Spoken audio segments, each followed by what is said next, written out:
And a good Tuesday to all of you. Thanks for joining me as always. It is very much appreciated. Let's start with the QB1 situation in Foxborough. Bill Belichick met with the media this morning, and according to Phil Perry on X, he asked Belichick if his decision at quarterback would be based on how players performed in practice this week. Belichick said, quote, "It will be based on what I think is best for the team," unquote. The old Belichick best for the team line. Another Perry post, Belichick on who was playing quarterback this weekend, quote, "I've told all the players the same thing. Be ready to go," unquote. Now, two options here.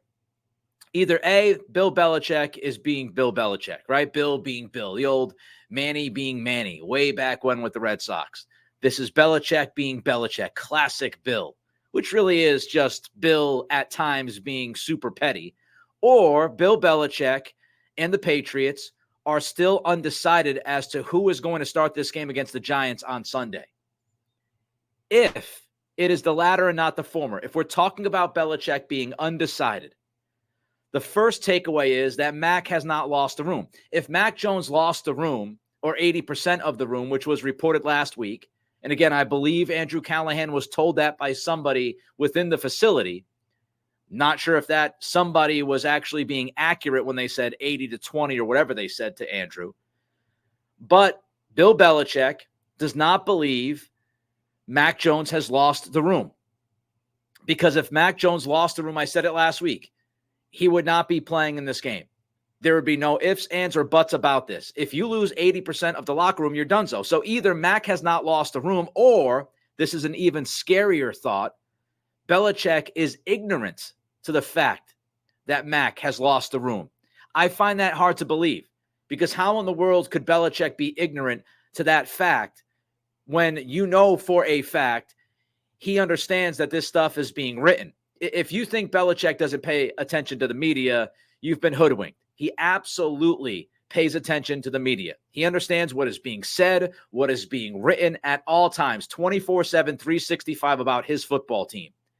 And so even if Belichick was ignorant to the idea of Mac losing the locker room before last week would have been the epiphany, because you would have read that. And even if you didn't believe it, I would have to imagine that Belichick, reading that Mac had lost 80% of the room, would then do what? He would go to the room. And if he didn't go to the room and talk to the players in the room, I would have to imagine he would pull aside the captains of this team. He would pull aside the veteran leaders of this team and say, hey, listen, has Mac really lost the room? He would pull aside his coaching staff. I'm sure he would have in-depth conversations with Bill O'Brien when he saw something like this and asked Bill, hey, has he lost the room, Bill? Has Mac just lost the room? So this tells me the fact that they have not decided on a quarterback, if that's what's happened here, Mac has not lost the room. I'm not telling you that everybody unequivocally is behind Mac. I'm just telling you this isn't a vast wasteland when it comes to the Mac Jones relationship with his teammates. That's the first takeaway. Second takeaway, turnovers don't matter apparently, because when you watch that game in Germany, you see that final pick by Mac Jones, you would have to believe that Mac Jones would not be playing the next game. Bye week, no bye week. Belichick pulled him in the final few minutes of that game for Bailey Zappe. And we talked about that yesterday, that there's a disconnect here.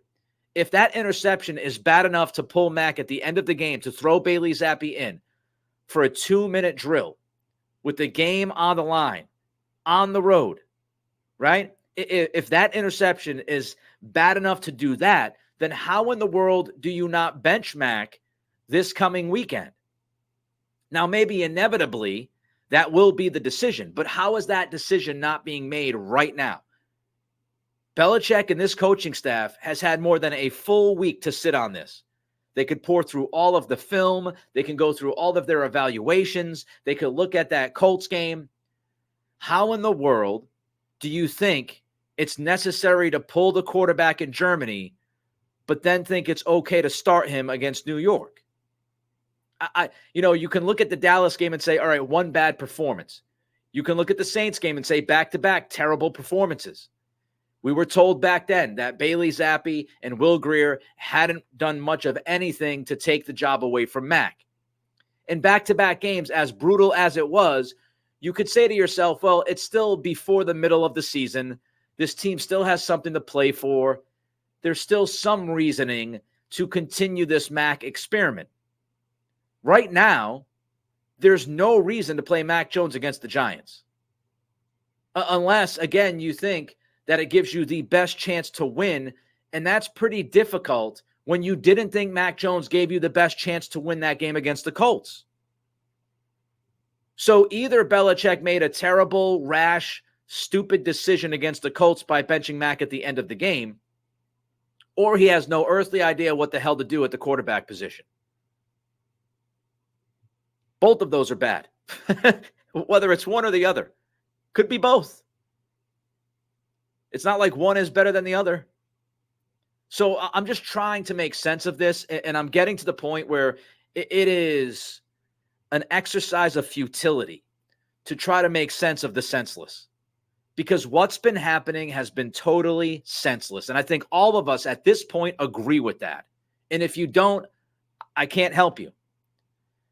So if they're still undecided at quarterback on Tuesday after a bye week, and they've got Thanksgiving coming up on Thursday, so they're not going to practice on Thursday.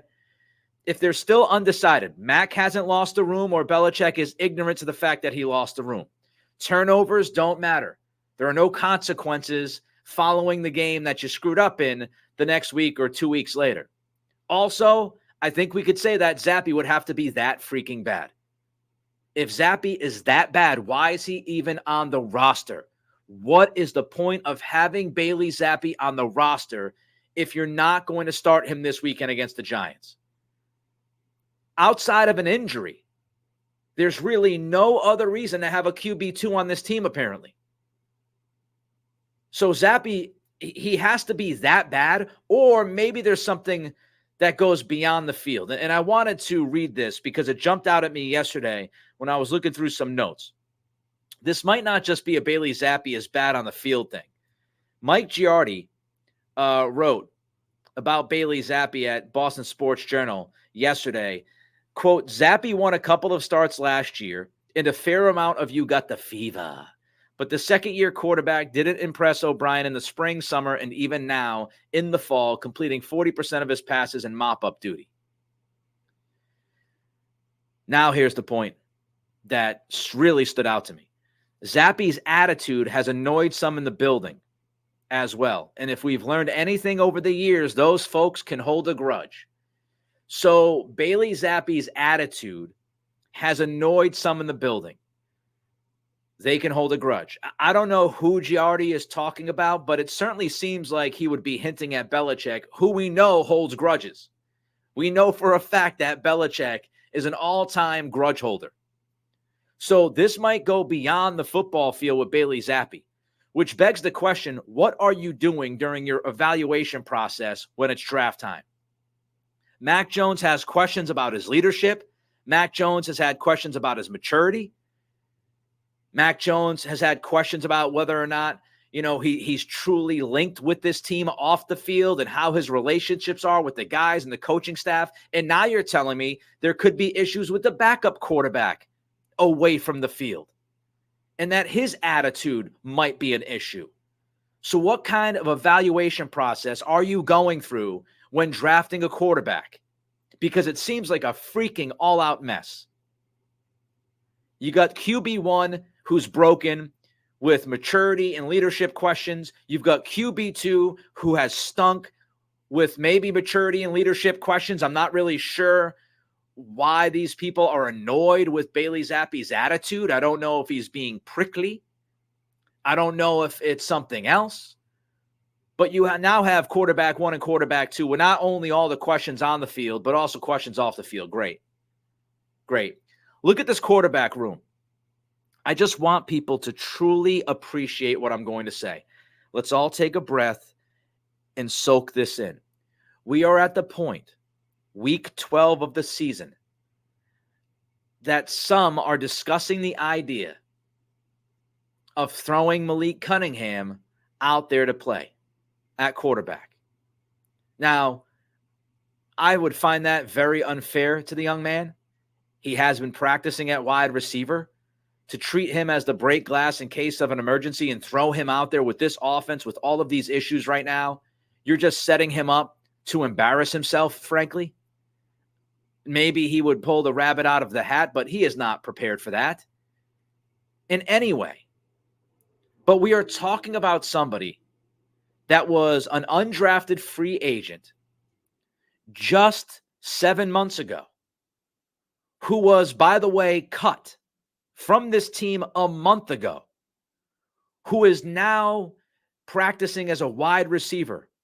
We are looking towards that guy to possibly be an answer for the rest of the season at quarterback, or just looking at it as, what do we've got to lose? Think about how badly the quarterback position has to be managed to get to this point. And we have 0 injuries. Mac's not injured. Zappe's not injured. Greer's not injured. It is just the mishandling of the quarterback position by Bill Belichick. To the point now, week 12, we're looking at an undrafted free agent who was cut a month ago, practicing as a wide receiver the entire year, as a, hey, maybe we should try this option. If that doesn't speak volumes about Belichick and how this roster management has gone completely off the rails at the most critical position in the league, I don't know what would. Unreal. Now, if this is Bill being Bill, if this is gamesmanship, context matters. Like, what you're doing by handling it this way is you're setting up more headaches for a 2-8 team. The guys just got off of the bye week. They're looking forward to their Thanksgiving. They want some peace and harmony in their lives. And what you're doing is you're throwing this Molotov cocktail in the middle of the locker room and saying, we'll figure it out. Now, if Belichick is telling the team behind closed doors that Zappe's starting, then what the hell is this point in the first place?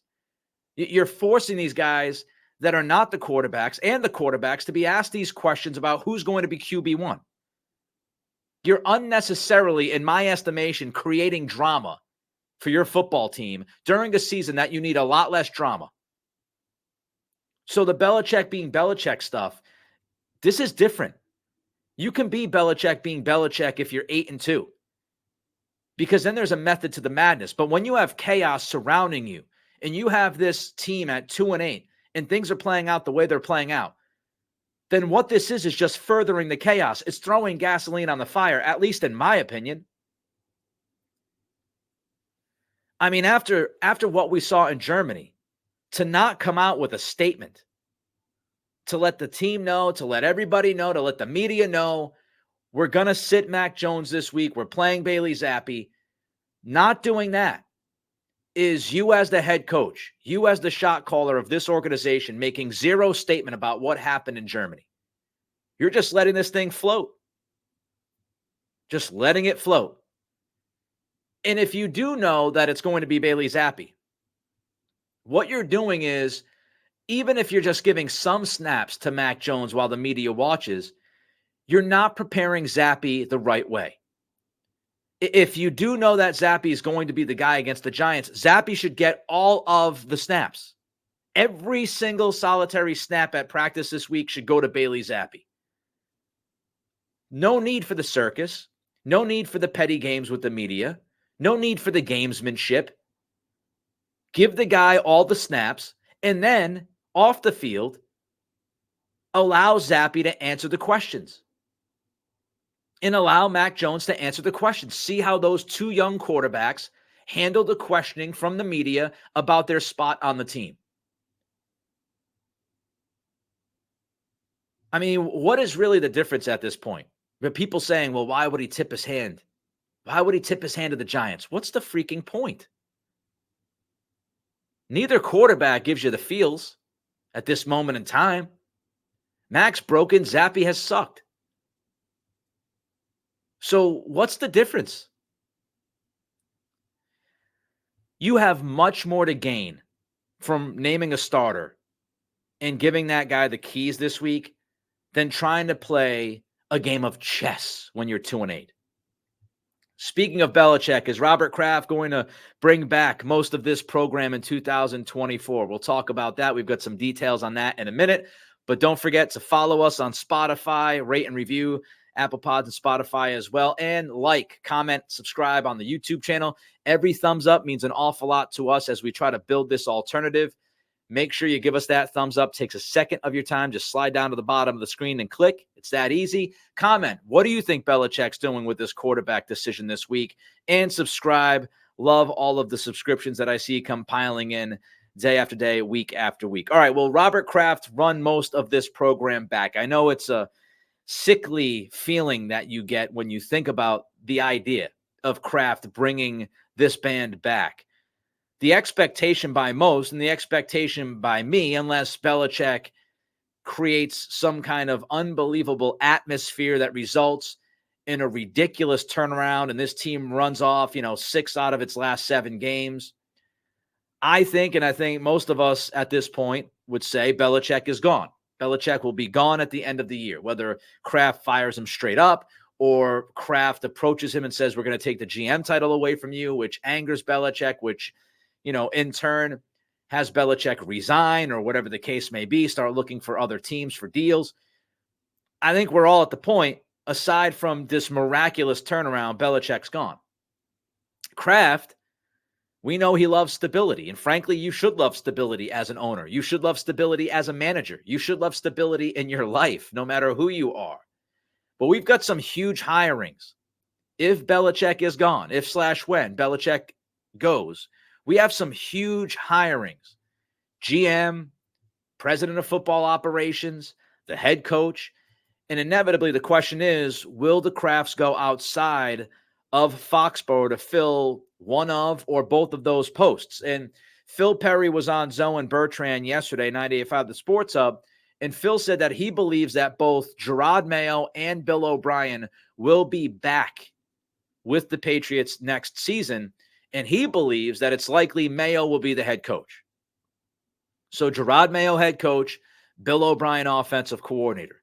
That's what Phil Perry believes right now. Then Perry, in his weekly mailbag for NBC Sports Boston, was asked about the GM and president of football operations role. Perry wrote this: it wouldn't come as a massive surprise if the Patriots opted to bring in a GM from the outside. A fresh perspective, someone with a proven track record from a successful organization might be welcome. There's a but. But perhaps ownership, understanding the behind-the-scenes dynamics better than anyone, would be comfortable simply elevating someone from within the department to truly control roster decisions in Belichick's place. Between Director of Player Personnel Matt Groh, Director of Scouting Elliott Wolf, Director of Pro Scouting Steve Cargile, Director of College Scouting Cam Williams, and experienced front office executive Pat Stewart, there are plenty of talented minds in the Patriots front office as currently constructed. So, Perry is telling us, yes, it's possible they go outside to hire a GM or president of football ops, but don't be surprised, don't be shocked if they just elevate from within. He's also telling us, again on the radio yesterday, that he thinks it's likely Bill O'Brien and Gerard Mayo are back in 2024. Now, I'll say this because I always say it when we talk about who to hire and what position. Just get the right guy. Just get the right guy. Whoever you think is the right guy, if your process is handled the right way, then you will end up being correct.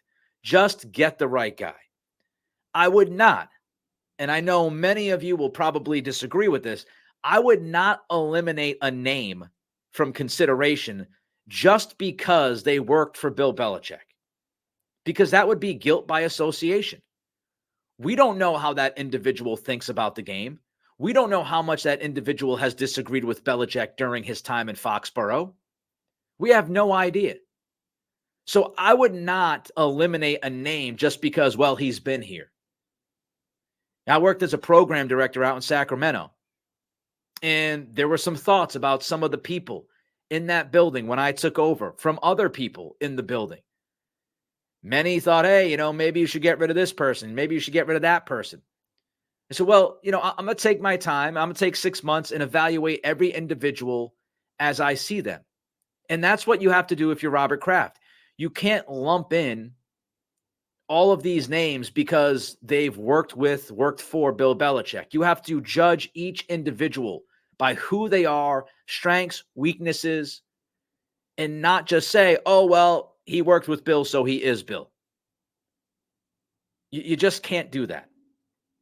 Now, with that said, whoever is a candidate, whoever is under consideration and has worked with and for Bill Belichick, they have to be able to differentiate themselves from Belichick. And what I mean by that is, if I'm Kraft and I'm sitting down with anybody that is still with this program and I'm thinking of bringing them back in 2024, I need to know that at least some of their philosophy, if not all of their philosophy or most of their philosophy, is different than Belichick.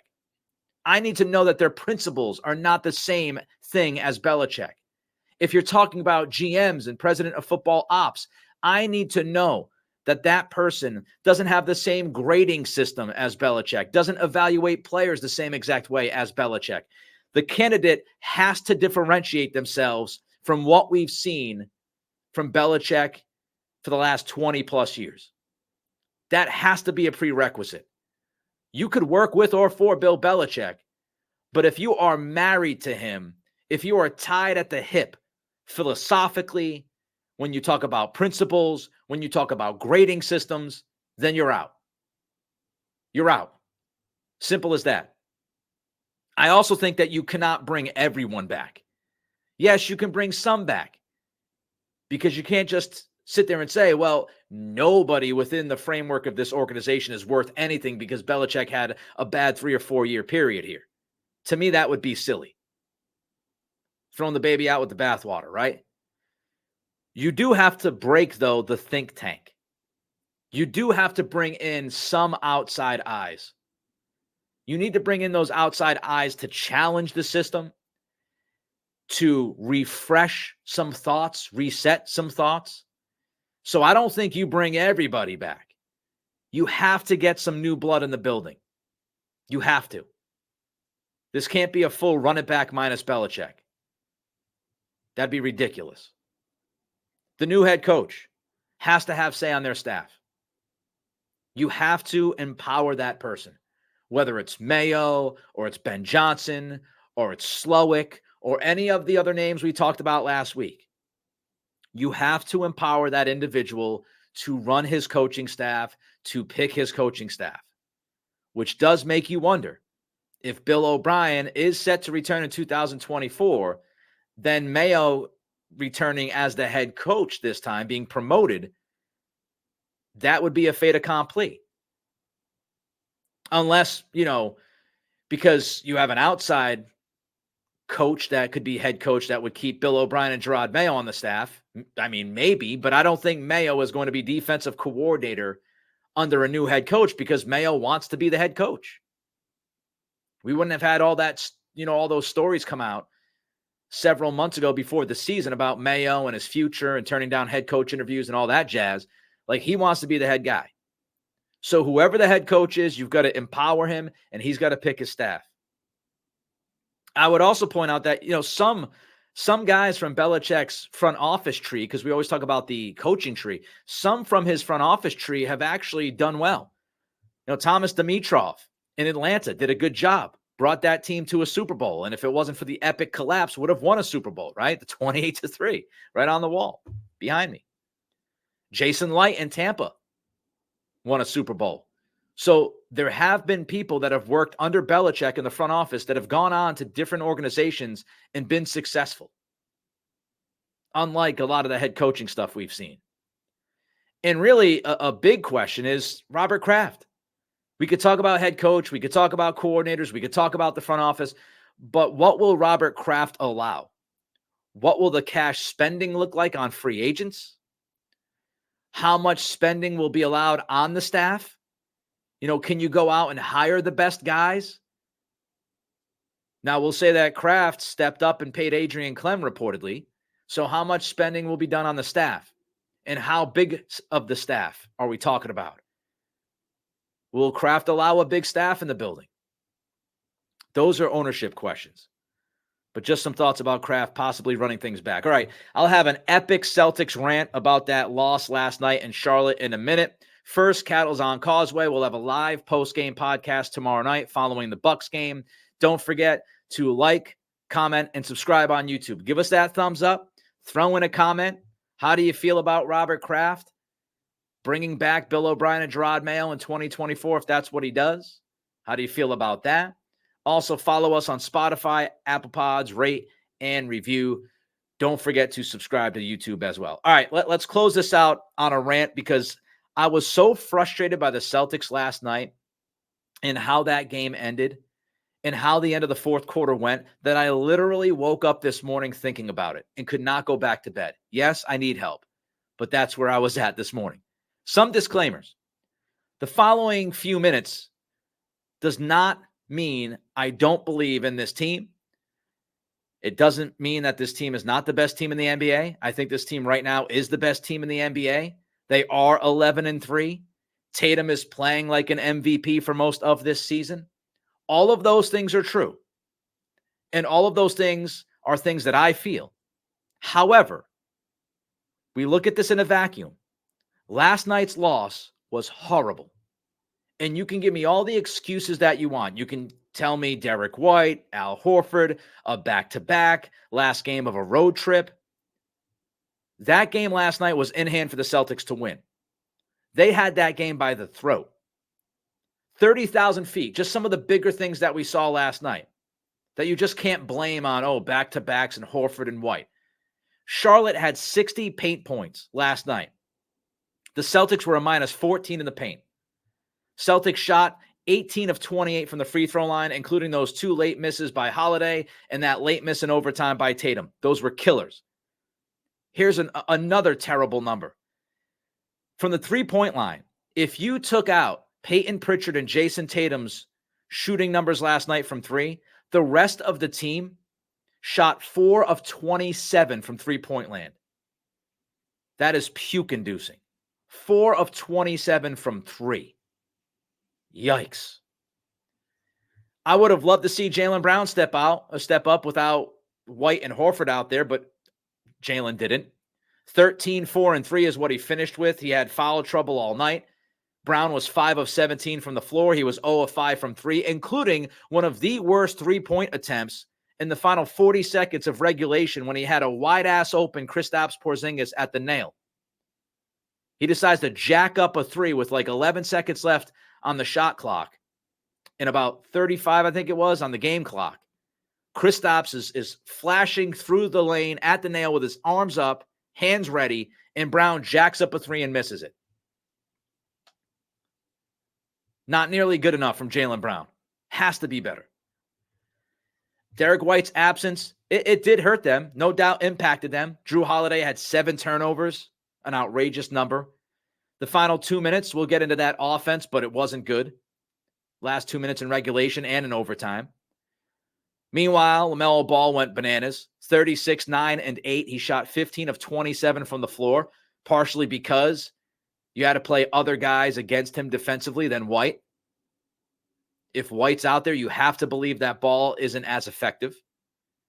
So yes, Derek White not being there hurt the team. But when all is said and done, the fact is the Celtics had a 9-point lead with 2 minutes and 20 seconds left in this game. A 9-point lead with just over 2 minutes to go against Charlotte. And they blew it. So for 45 minutes and 40 seconds, if my math is correct, for 45 minutes and 40 seconds, you were good enough without White and Horford to be up by 9. In the final 2:20, you allowed the Hornets to go on a 9-zip run. And it was just brutal to watch. 0 points in the final 2:20 of regulation. You had 10 points in the final 7 minutes and 20 seconds of this game. 10 points in the final 7:20. And Charlotte is the 30th ranked defense in the NBA going into last night's game. Last time I checked, there's 30 teams in the league. You're talking about playing against the worst defense in basketball, and you scored 10 points in the final 7 minutes and 20 seconds. There's no excuse for that.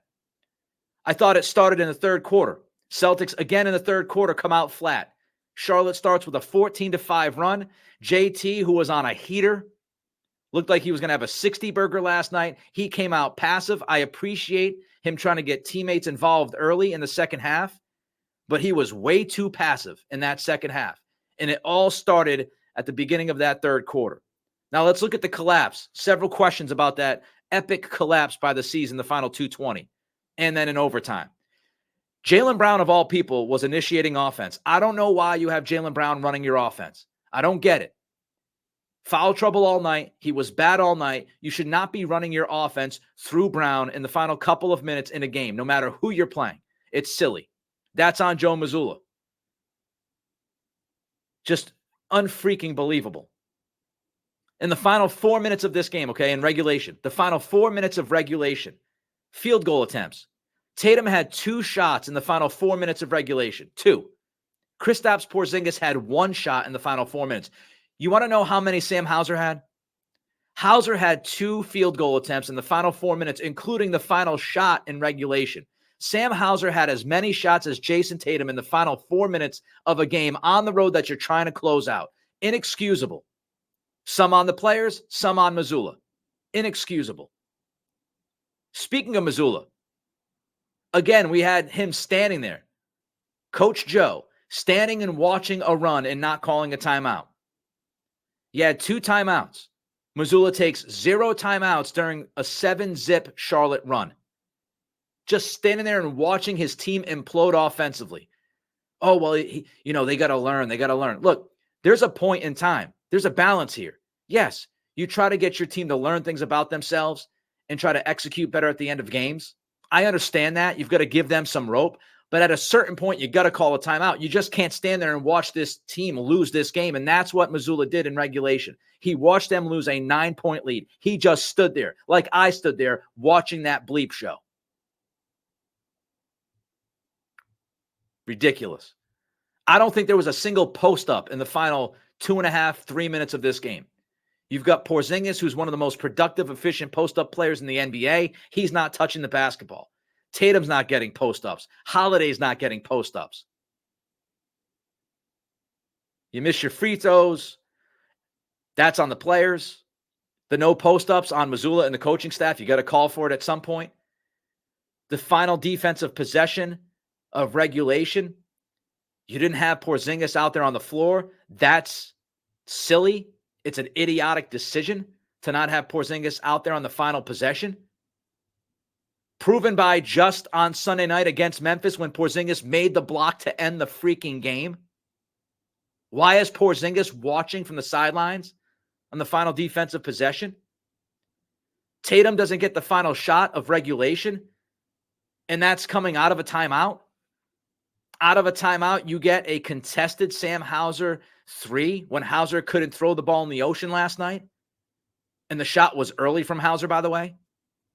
That's the last shot of regulation you get coming out of a timeout. And some of this is a trend, folks. Again, they're the best team in the NBA. They're 11-3. Tatum's been great. All of that is true. Not telling you the season's over. But the last 3 games, Toronto, Memphis, and Charlotte, they're 2-1. But it's not the record. It's how they've been playing. And the guys have talked about it. Friday, after the Raptors win, it was, well, we didn't play great, but we'll learn from this. Sunday, Mazzulla comes out and says, we didn't deserve to win this game. And then last night, you have that awful final 7 minutes and 20 seconds against the Charlotte Hornets. So there's some things to fix. And Mazzulla has to be better. He's been better this year than he was last year, but he has to be even better. Way too many screw-ups last night in the final moments of that game in regulation. And even in overtime, he kind of let Charlotte get cooking. Just can't happen. All right, I hope you enjoyed this podcast for today. We'll be back tomorrow with more Patriots thoughts, anything else that breaks. Until then, it's the Nick Cattle Show.